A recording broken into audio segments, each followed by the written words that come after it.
I was wrong about Cloud of Daggers, and I have been for several years.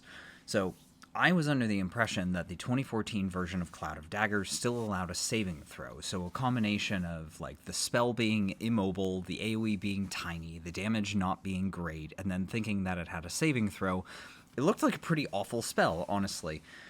Some folks in comments on my previous video called me out for that and encouraged me to take a second look. So, yeah, I went and looked. I was wrong. I appreciate folks correcting me.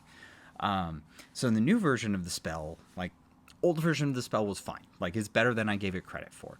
New version of the spell got an important buff in that you can move it, and also the language for when the damage applies is much clearer. So it is a more reliable source of damage, and the fact that it doesn't allow a saving throw makes that 44 damage pretty great, honestly.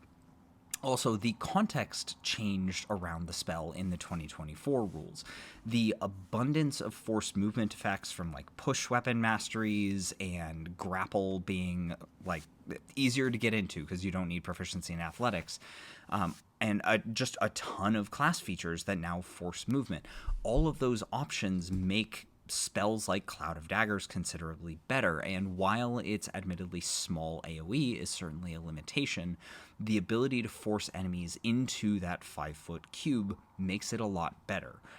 This is, independent of the discussion around where to place AoEs, like, you can still make a 5-foot cube work, especially since there's no save to avoid the damage. I got this one wrong. I appreciate folks taking the time to tell me to go take another look.